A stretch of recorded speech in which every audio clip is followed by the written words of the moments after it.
Welcome to Networking RX, a podcast devoted to helping business professionals like you enhance your networking skills in order to become more proficient giving and receiving quality business referrals and improving the overall quality of your life and the lives of those around you.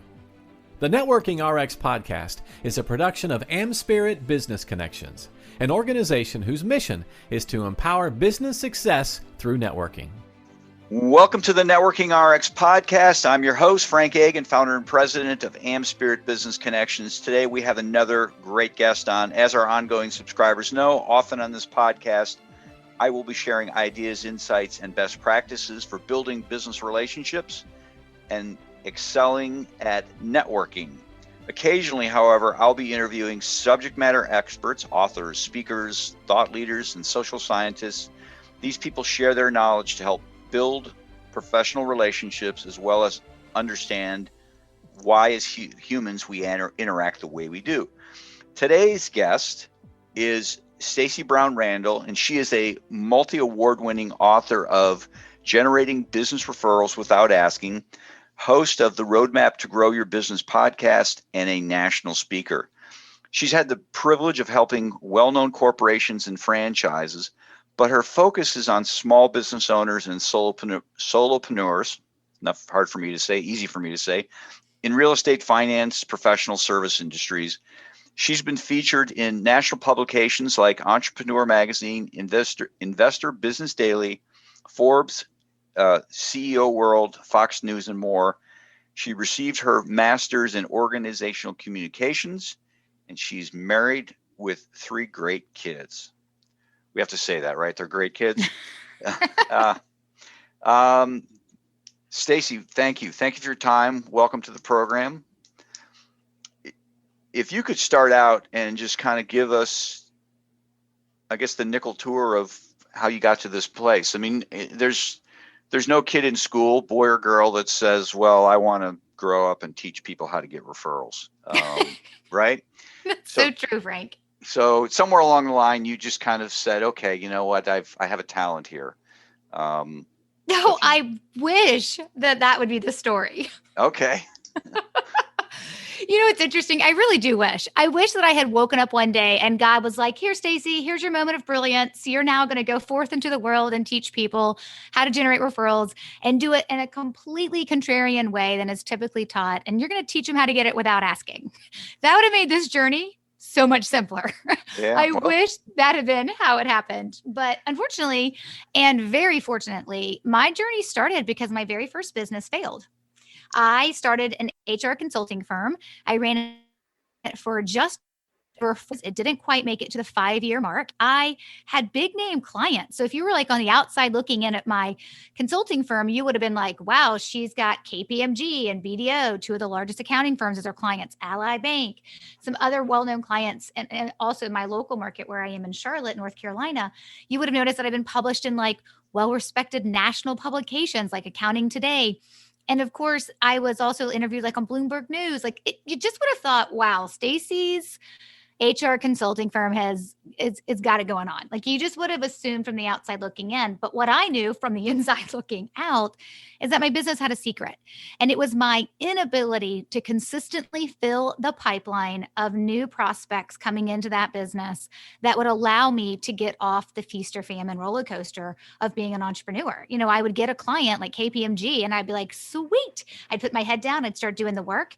And then the work would finish, the project would be over. And I would look up and I'd be like, oh no, there's no more work. And then the hustle would start all over again. And at the time of this business starting, you know, my kids are like, you know, late elementary school, middle school, they were babies, like some of them not even born yet. And so the truth is when I looked at that business and I realized the hustle as a mom and somebody who actually wants to have a life outside of work was because the hustle was the only way I knew how to get clients. I was like, I've got to figure this out. I've got to figure out how to have different ways to grow the pipeline of prospects. And so my business failed because I didn't figure it out. And I had to go back to corporate America, which was probably one of the hardest things I ever had to do. Actually, maybe shopping for new suits was probably the hardest thing I had to do. And so I was like, you know, I remember sitting at the interview for the corporate job I ended up taking, thinking about okay, this is going to be my home for a while. How am I going to plan an escape route? Like, how am I getting back out of here to get back to becoming an entrepreneur? And I did. And about 18 months later, I was able to start my second company. And I knew, I couldn't go through another business failure. And not because it's financially tough and mentally tough and emotionally tough, but I'll be honest, the blow your ego takes, I mean, it is the hardest thing to go through. And so when I started my second business, so while in corporate America, I got certified as a productivity and business coach.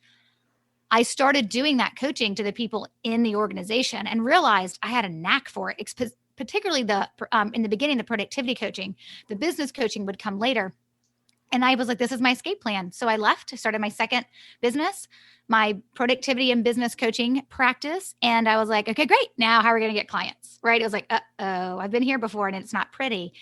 And so I, like everybody else, started paying attention to what are all the ways you can generate business. And there's lots of great ones out there. I'm a huge fan, just like you are, of networking.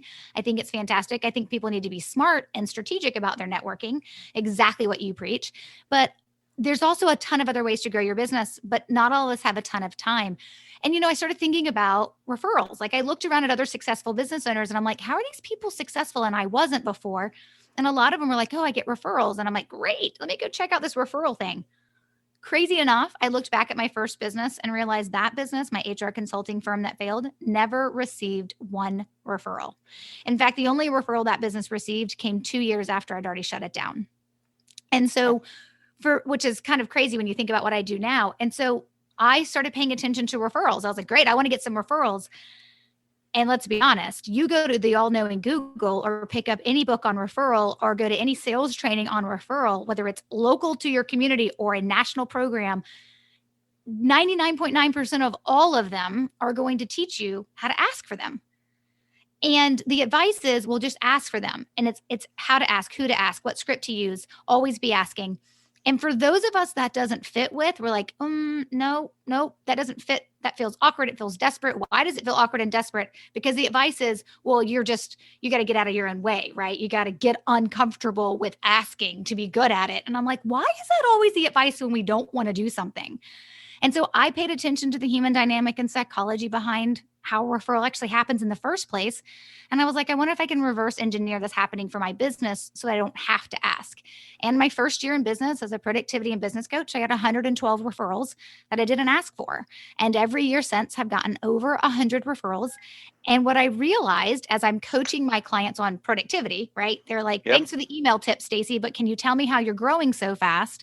I was able to be like, oh, I'm getting referrals. And they're like, tell me how you're getting them. And that's when I realized, oh, I have a system. I have a process that I teach. And as I taught it to them in the beginning, I was able to refine that system and that process down. And, now I teach my referrals without asking strategy through my Growth by Referrals program to hundreds and hundreds of small business owners all across the world. I mean, we're in 9 different countries now.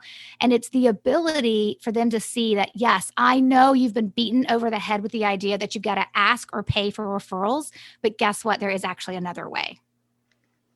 That's your story is eerily similar to mine.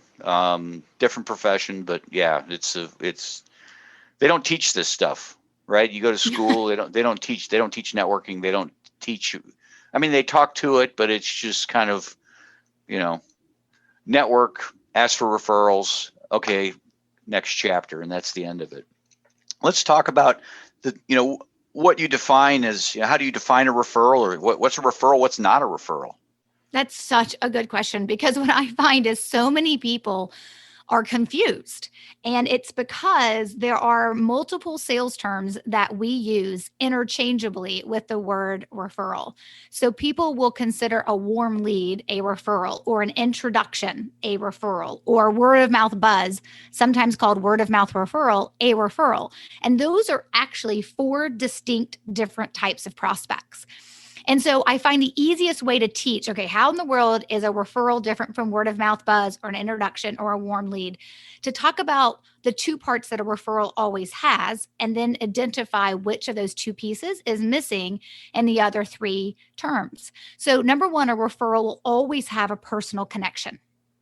So let's just back up for a second. If you think Mhm. about why we tell people, oh, yeah, I want referrals. When someone says, yes, I want referrals, they're the holy grail, right, of all types of prospects. I want as many of them as I can get. The reason why is because typically when we're referred, right, it's the know, like, and trust factor has already come into play, that they trust us, which means they're less price sensitive, which is great because the trust is already there. They're typically easier to close and also quicker to close because they come into the process already with the mindset of, I know what my problem is and I've been told you can solve it. So let's get down to business most of the time, right? So if we Yep. know why we want a referral to happen, if you unpack that, then it's like, okay, well, then that means the personal connection has to be there. For a referred prospect to get to the place to say, here, take my money, Frank, right? They ultimately have to be referred to you by someone they trust.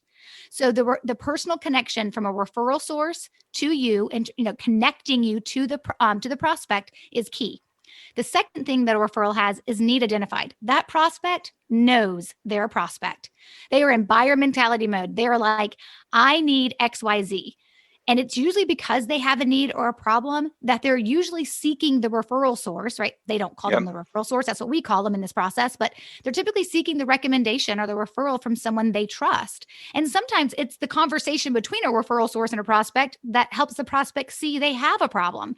And so it's in that moment, the prospect is like, yep, I need to solve this. And that's the whole reason why they're willing to be connected to you, because they're willing to have a conversation about seeing if you're the right person to solve their problem. So a referral always has a personal connection and a need identified. Okay, when you That's, take yeah, go ahead. Yeah. I was going to say, when you take those two pieces and you actually look at a warm lead, word of mouth buzz, or an introduction, one or both of those is missing from each of those terms. So let's look at warm lead. A warm lead is typically where someone says, hey, Frank, I know company XYZ like really needs you. So you should totally call them because they absolutely need what you do. And sometimes they'll say, hey, and the contact's name is Tom. And sometimes they'll even say, and you can use my name when you call.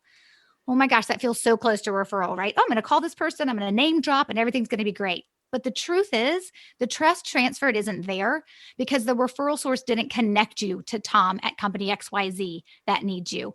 And we don't actually know if Tom knows he has a problem.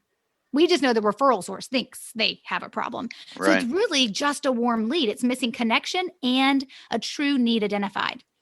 In word of mouth buzz, right? It's like, hey, Frank, oh my gosh, I was talking to someone the other day. One of my clients totally needs to work with you. I gave them all your contact information, told them how awesome it is to work with you. Don't worry, they'll follow up.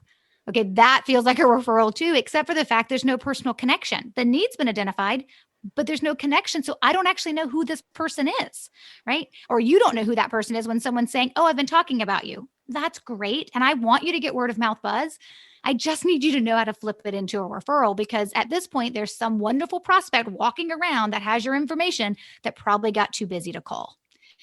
And then if we look at it from an introduction, we're usually connected to them. But in that Mhm. case, we don't know who the prospect is because the need isn't typically identified. Now, sometimes you're connected to someone truly for a pure introduction. Hey, you two should know each other. You guys should be connected. You probably could help each other with your networks. That's great. Sometimes you're just introduced to someone for the sole purpose of growing your networks. But sometimes there's a referral hidden in there, but because the need wasn't identified, we don't know who's the prospect in this situation. And so what this does, when we don't know, is this a referral or a warm lead or word of mouth buzz or an introduction? We don't know how to follow up correctly to get what we need to be able to determine if this is a prospect and our ability to move it along to get them to a place becoming a paid client. So not only is it important to understand what a referral is and what it isn't, I also want you to be able to identify these things when they happen so then you know how to respond.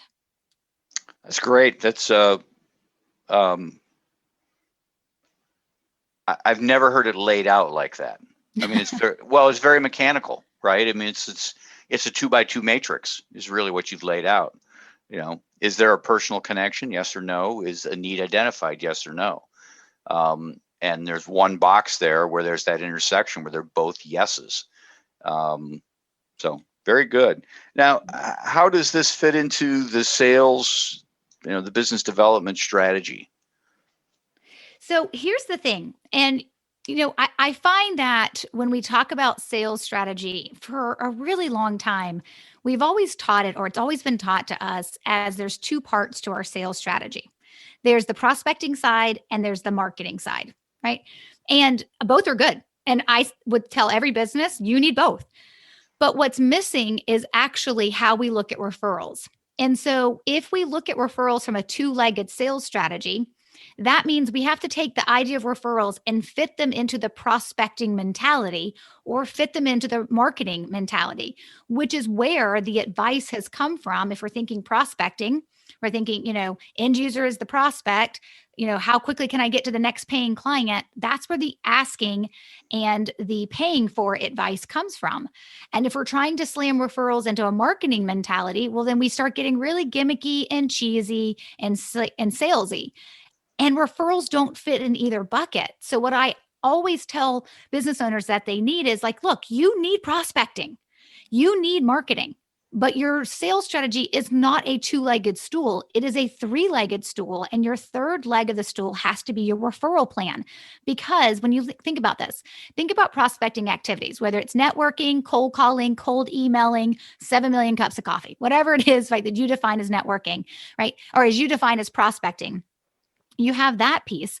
And then you have marketing, which is maybe your website and social media and PR, if you want publicity or whatever, sponsorships at trade shows, whatever it is, you've got those two sides of how you're going to approach your business. And the end user of all those activities, for the most part, is going to be the prospect. So I'm going to make this cold call and I'm expecting a prospect on the other end, God willing, one of them out of 100 dials will pick up the phone and say hello, and I'll be able to try to get them to a meeting so that I can sell them down the road. So the end user of what we do in prospecting mode and what we do in marketing mode, the end user of our message is always the prospect, which means we use prospecting, sales, pattern interrupt type of language with them to get their attention and to get them to see that, yes, they need whatever it is we're selling. But the end user of your referral plan is never the prospect. It's your referral source. So if the end user of your referral plan is your referral source, well, then instantly you can see how everything you do, from the tactics you take to the language you use, has to be based on building a relationship with that referral source. And it's not anything that you would do from a prospecting and marketing mode. And so because protecting the relationship, right? And I know you talk a lot about this, protecting the relationship with anybody is important, but particularly with your referral source. Because let's be honest, a referral source who is active and is giving you referrals, whether they are good for 1 a year or 15 a year, that is a relationship worth protecting. And so we have to be willing to allow our language to be different and how we treat them to be different. So I always tell folks, have your prospecting, have your marketing, but please have a third leg to your sales strategy and create a referral plan that is directed at what you're going to do for your referral sources. And the way I teach that is really, it's the outreach you're going to do that does allow you to be memorable and meaningful. So I'm not talking about your newsletter. And then it does also allow you to stay top of mind, but you're not doing anything daily, weekly, or monthly. And then also gives you the opportunity to plant referral seeds, which is really the opportunity of how we use our gratitude for those referral sources and what they do, but also get them thinking about more referrals from us as well, without ever asking and without ever really being inauthentic or devaluing the relationship we have with them. I guess the question I have, you're on LinkedIn, I'm on LinkedIn, and there is such, the hardcore prospecting and sales just doesn't seem to go away. The information is there. The books are out there, referrals, networking, all this stuff's out there. How are we getting it wrong? Where's the breakdown? So, okay, that's a very loaded question, first of all, okay. Because there's a lot of things I would say that we're probably getting wrong. But what I find in the referral space and where I'm teaching people, and the truth is, I've had people who read my book, they listen to my podcast religiously, and they're allowing themselves to have this information. And still at the end of it, someone will be like, okay, I do all these things, and then I can ask for the referral. And I'm like, like palm plant on my forehead. I'm like, are you kidding? Like, how did we miss it? what I have found over the years and years and years of doing this is that what I'm fighting against, and is probably what you're fighting against in the networking space as well, is that we're up against decades, if not generations, of bad advice being the only advice. And so it's what we've always heard. I mean, when I went to the all-knowing Google, when I wanted referrals and said, okay, how do I get referrals? It gave me a gazillion search results back on articles and books and trainings that told me how to ask. You know, for the average person who isn't going to sit there and think it could be different the way you and I did, and that's all we get, it's either going to be immediate, a turnoff, or maybe we'll try it and then it'll ultimately become a turnoff. And then what happens is we have to say to ourselves, well, I tried asking and it didn't work for me. And they say that's the only way to get referrals, so then I don't get any. And that is the most dangerous mindset a business owner can be in. Because what I teach business owners is, look, you actually, if you do great work, I mean, if you do not do great work, this does not apply to you. But if you do great work, you deserve referrals. The issue is, though, you're not owed them. So you have to be willing to do some work. And the work I want you to do is working on that relationship, not trying to figure out how you can ask people for referrals or pay people for referrals or be really gimmicky and promotional. Yeah, the reality is if you build that relationship, they want to help you. They really want to help you is really what it comes down to. And essentially, you know, the referrals, if you do it right, you're not selling anymore. Fair? Oh my gosh. Yes. So yes, absolutely. I mean, when I realized in my first year with my second business, the first year when I got those 112 referrals, I realized my whole language changed. I actually teach it to my Growth by Referral students now. It's called the first meeting script. But I actually realized that I would show up to those Starbucks meetings, you know, back when we used to do those. I would show up to those Starbucks meetings, or I'd hop on Zoom with somebody, or I'd get on the phone with them, or, you know, we'd meet to talk about me being their business and productivity coach. And my language, the questions I asked, everything about that meeting was entirely different. I wasn't selling at all. I actually wasn't even worried that they would have a yes or a no moment. I kind of went into it knowing they're probably going to have a yes moment, right? And I just need to make sure I am there not messing it up and not being so overconfident that I don't do a good job, because sometimes I needed to figure out if I could help somebody or not, which is all of our responsibilities when someone's considering hiring us. But showing up to somebody who wants to be there to meet you and wants to talk about their problem and is considering hiring you for it is an entirely different conversation than someone you meet, you know, anywhere else that you then have to basically like talk into having a meeting with you to talk about business. Well, I guess one thing I want to touch on is what happens to your relationship with a client or a customer when you ask or pay for that referral. So I think it's really important. And it's when I share what happens in the mind of the person you're asking, or in the mind of the person that you're telling you will now pay for referrals, that's what's most important, right? And so what's going on in their mind when you start asking them all the time for referrals, or in particular also offering to pay them for referrals? And actually, ultimately what it does is it commoditizes your relationship. It all of a sudden, in a moment, makes your relationship about business and the business they are going to give you. It's no longer a relationship where there seems to be a certain level of trust and respect. It comes down to dollars. And the minute we make business only about the dollars, right, the relationship's typically sour. Now, are there certain people in your life that you could probably wave the carrot with the stick, you know, like you just wave the carrot and they'll be like, whatever, I will do whatever for money. Those people are so far and few between. I always tell my students, I'm like, look, the people who are actually wanting to go out and find referrals from you because they're going to be compensated, they're like the unicorn. They rarely exist. And if all you're doing is going out and offering to people to pay them for the referrals, or constantly asking them for the referrals, what you're ultimately doing is damaging the relationship. So if you're always asking for referrals, you'll know it, because people will avoid you, right? Like the plague. You walk up at a networking event, they're like, oh my gosh, here she comes. Run away before she slams five or six cards in your hands and tells you who to give them to, right? And then if you're always offering to pay for them and you've commoditized the relationship and you've made it about work, right? That's what people don't understand. When I offer to pay you for a referral, I basically am hiring you. And Yeah. most business owners are like, I got my own company to run. I Yeah. don't need to be running yours and finding business for you. And so it commoditizes the relationship. I think and believe that it also removes the trust factor that was initially there. And it goes against a fundamental principle about why referrals happen. They actually don't happen because of you. You're a big piece of why someone would pick you to refer to. But when a referral happens in a way, when that person shows up ready to give you a bunch of money, it's because of the conversation and relationship they have with that referral source.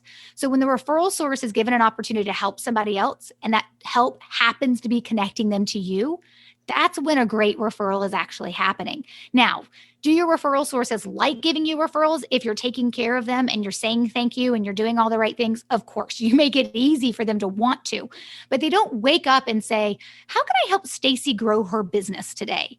But when the opportunity presents itself, they know Stacey will take care of whoever I send her way, and she's taking care of me as well. And it doesn't need to come in the form of compensation or feeling like you're always constantly, having to ask people for referrals. Gotcha. Well, let's switch gears here a little bit. You have a book, Generating Business Referrals Without Asking, a simple 5-step plan to a referral explosion.